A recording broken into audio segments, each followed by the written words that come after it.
Salut à tous, on se retrouve aujourd'hui pour parler du FC Barcelone en ce vendredi 20 septembre et on commence bien évidemment avec la Ligue des Champions. Et le premier match du Barça sur cette nouvelle édition de Champions League, c'était un déplacement hier soir du côté de Monaco et ça a été une défaite 2-1. Donc le buteur pour le Barça, ça a été Lamine Yamal, mais je pense que le Barça peut nourrir beaucoup de regrets. Pourquoi? Parce que le Barça joue à 10 contre 11 pendant 80 minutes du match. Eric Garcia a pris rouge. Bon, c'est Eric Garcia, oui, qui est fautif, mais je pense que Ter Stegen est aussi fautif que lui, voire plus, parce que c'est la relance de Ter Stegen qui a tout enchaîné, bien sûr, par rapport à ce carton rouge d'Eric Garcia. On reviendra tout à l'heure sur Ter Stegen, mais nous, ce qu'on retient, c'est la première défaite pour cette saison. Donc, bon, le Barça a eu beaucoup de mal, bien sûr, avec un joueur en moins. Donc, le Barça, c'est seulement 44% de possession de balle, c'est 4 tirs, une frappe cadrée. Ça a été le but de Lamine Yamal. Le Barça a beaucoup subi, plus de 18 tirs, 8 tirs cadrés pour l'équipe de Monaco. Donc voilà, la défaite, je ne cache pas les gars, est plutôt logique. Parce que bien sûr, tu as joué avec un joueur en moins. Mais bon, pour moi, le Barça, je pense, c'est mis une balle dans le pied tout seul. Surtout, je pense à Ter Stegen. Et les journaux aujourd'hui, Mundo Deportivo Sport, reviennent par rapport à cette défaite. Erreur fatale, où ça met bien sûr le rouge d'Eric Garcia, mais aussi Ter Stegen qui est en une par rapport voilà, cette relance hasardeuse. Pourquoi il a pris ce risque-là? Et l'autre, une sport, ils ont mis trop de punitions, voilà, trop de cadeaux en gros donnés. On se souvient par exemple, tiens, la saison dernière, lors de l'élimination contre le PSG, et ben, c'était Araujo qui avait pris un rouge, qui avait pénalisé totalement l'équipe. Voilà, quand tu joues avec un joueur en moins, les gars, c'est beaucoup plus compliqué. C'était la preuve la saison dernière contre Paris, ça a été pareil hier contre l'équipe de Monaco. Et du coup, Hansi Flick perd un match en phase de groupe de Ligue des Champions pour la première fois de sa carrière, parce qu'il a déjà dirigé, par exemple, le Bayern, qui n'avait jamais perdu en phase de groupe. C'est la première défaite pour lui en phase de groupe. Et qu'est-ce qu'il a pensé de tout ça, Hansi Flick? Donc, je vais regarder le côté positif. Nous avons essayé de défendre en équipe et d'attaquer en équipe et nous avons eu des occasions, oui. Mais aujourd'hui, il méritait de gagner 2-1. Nous devons l'accepter. Voilà, parce que oui, je vais montrer les stats. Voilà, c'est un nul les gars, ça aurait été un magnifique résultat, surtout à 10 contre 11, mais la défaite, voilà, ça a été trop compliqué en gros, voilà, de jouer avec un joueur moins lors de ce match, et le but qui a conduit au match nul 1-1 était bon. Je pense aussi que nous avons eu beaucoup d'occasions, nous avons essayé de rester compact à l'arrière, on a aussi vu qu'il faisait entrer beaucoup de jeux rapides, ce n'était pas facile bien sûr de défendre. Nous allons quand même jouer une grande Ligue des Champions, il reste 7 matchs, nous atteindrons notre objectif, donc l'objectif toujours bien sûr, c'est de finir dans le top 8. Bon, oui, tu commences mal, mais voilà, c'est pas que tu commences avec une défaite, une compétition, que tu peux pas la gagner. Par exemple, tiens, je sais pas, je prends l'Argentine en 2022 qui commence son premier match de Coupe du Monde contre une défaite, enfin perdu contre l'Arabie Saoudite, ils ont gagné la Coupe du Monde. L'Espagne en 2010, ils perdent leur premier match contre la Suisse, ils ont gagné la Coupe du Monde. Tu peux perdre le premier match et gagner bien sûr la compète.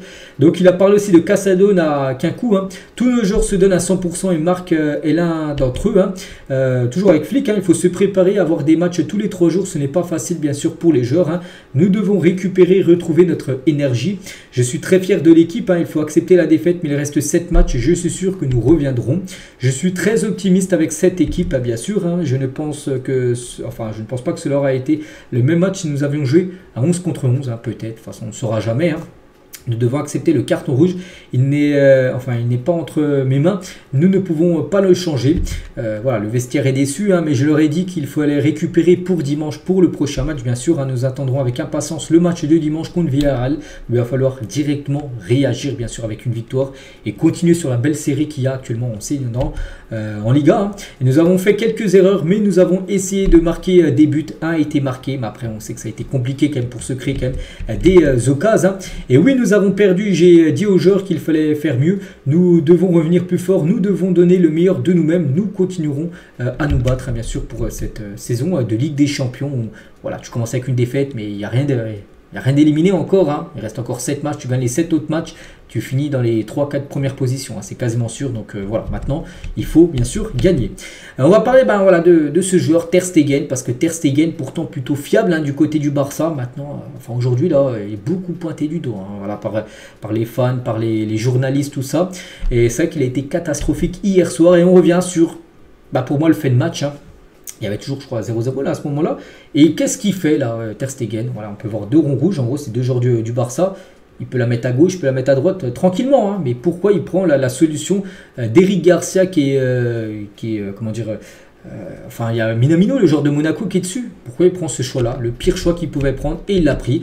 Et il a dit, hein, donc nous ne sommes pas bien compris dans le match. Hein. Eric et moi, je me sens mal pour Eric. Il s'est passé quelque chose qui n'aurait pas dû nous arriver. Mais c'est le football, nous avons relevé le défi avec 10 hommes. Voilà ce qu'il a pu dire en gros.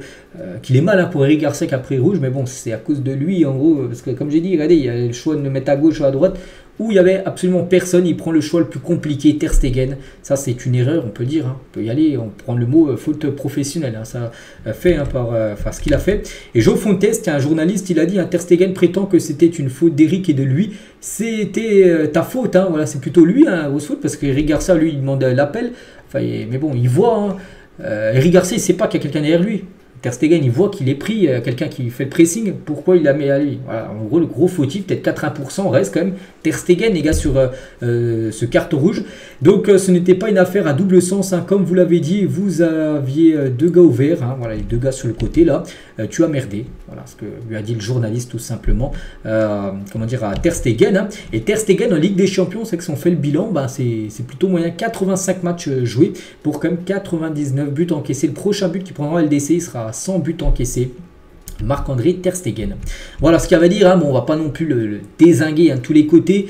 Mais voilà, la défaite, certainement, une grande partie, c'est à cause, on va dire, du gardien et ce carton rouge. Hein. Même si c'est pas lui qui a pris le rouge, hein, c'est lui qui a l'origine, bien sûr, de ce fait de match. On va parler maintenant de Lamine Yamal, parce que s'il y a bien un point positif dans ce match, hein, c'est bien ce joueur, les gars. Quel footballeur.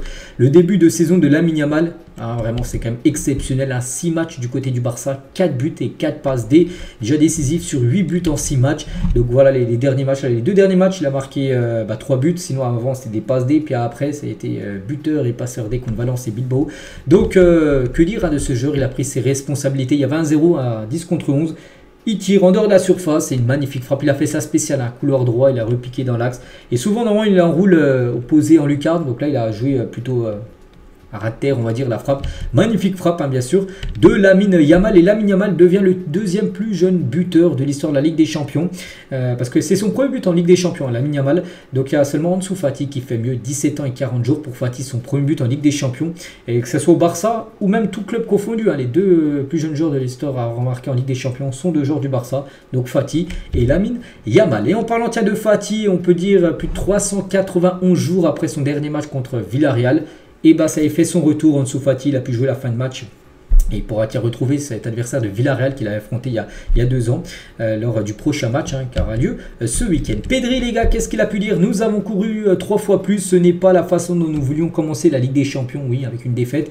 C'était pas ce qui était envisagé. Hein. Soyez assurés que l'équipe donnera tout ce qu'elle a dans les 7 matchs restants. Hein. J'ai félicité Ansu pour ce retour, je l'aime beaucoup et je suis sûr que tout se passera bien pour lui. Et il reste encore 7 matchs dans ce nouveau format, nous devons continuer à travailler, c'est bien parce que par exemple avant il y aurait resté plus que 5 matchs. Donc là, il y en a encore 2 de plus. Donc c'est pour ça que ça donne des cartes à jouer en plus, bien sûr, pour le Barça. Avec ce nouveau format, avec plus de matchs. Tu as un peu plus de chance maintenant quand même de rebondir et si tu gagnes tous tes matchs, voilà, de te qualifier, bien évidemment. Et sur le carton rouge, il a dit c'est une erreur de communication entre les joueurs. Cela peut arriver. Nous devons apprendre de ces erreurs et passer à autre chose. Oui, maintenant, de toute façon, c'est fait, c'est fait. Tu ne peux pas revenir en arrière. Maintenant, il faut se focus, bien sûr, sur les prochains matchs et éviter que ça se reproduise, bien sûr, ces erreurs hein, qui mènent à des cartons rouges, à des éliminations, comme c'était le cas saison dernière. Rafinha, il a dit, hein, nous avons tout fait pour gagner, même si nous avions un joueur en moins, c'est la partie importante. Hein. Voilà ce qu'il a pu dire Rafinha. Voilà. Rafinha qu'on a un peu moins vu parce que ça a été un peu compliqué, bien sûr, à se créer du jeu en attaque. Hein. Et merci les supporters parce que le stade Louis II, qui est généralement pas souvent rempli hein, du côté de Monaco en Ligue 1. Bah, hier, c'était à guichet fermé. Il y avait beaucoup de supporters du Barça. Parce que j'ai pu voir quand, par exemple, Lamine Yamal a marqué. Bah, il y a plein de supporters dans le stade qui se sont levés. Pas que dans le COP hein, des supporters du Barça, mais aussi partout dans les tribunes. Du coup, ce classement, donc voilà, bon, c'est un classement. Voilà, seulement au bout de la première journée, donc les équipes qui ont gagné sont devant. Donc le Barça, vu qu'ils ont perdu, doivent être dans les dernières places. Je sais pas où ils sont. Voilà, ils sont quand même à la 22e position parce qu'il y a plein d'autres équipes qui ont perdu avec des plus gros scores. Par exemple, Dynamo qui a pris 9-2 contre le Bayern, une équipe que le Barça affrontera en LDC. Voilà, le Barça à la 22e position. Mais bon, prochain match, les gars, ça sera les Suisses des Humboldt de Berne qui est 31e position. Là, il va falloir bien sûr prendre absolument 3 points et en plus. Ça sera à domicile. Donc, voici le programme maintenant. Donc, le match contre Monaco est joué. Donc, prochain match, c'est Villarreal. Ça sera après-demain, on est le 20. Donc, c'est dimanche. Ensuite, il y aura Retafe le 25. Il y aura Osasuna. Puis après, il y aura la réception des Young Boys de Berne le 1er octobre prochain. Où là, ça sera bien sûr victoire obligatoire. Parce que là, tu as perdu le premier match. Là, le deuxième à domicile contre une équipe qu'on a pris. Ils ont perdu 3-0 contre Aston Villa. Tiens, en Ligue des Champions, là, il faudra prendre absolument les 3 points. Donc, voilà, les gars, ce qu'il va dire aujourd'hui. J'espère que ça vous a plu. Bon, je ne sais pas si ça vous a plu parce que c'était une défaite. Mais bon, voilà. C'est que le Barça n'avait pas fait tous les matchs de la saison en gagnant. C'est le football, tu gagnes, tu fais des nuls et tu perds. Mais bon, il faut surtout quand tu perds et quand un club comme le Barça savoir rebondir. Et il faut que ça soit le cas dès après-demain contre Villarreal. Je vous laisse les gars, je vous souhaite une très bonne journée. On se retrouve nous demain samedi.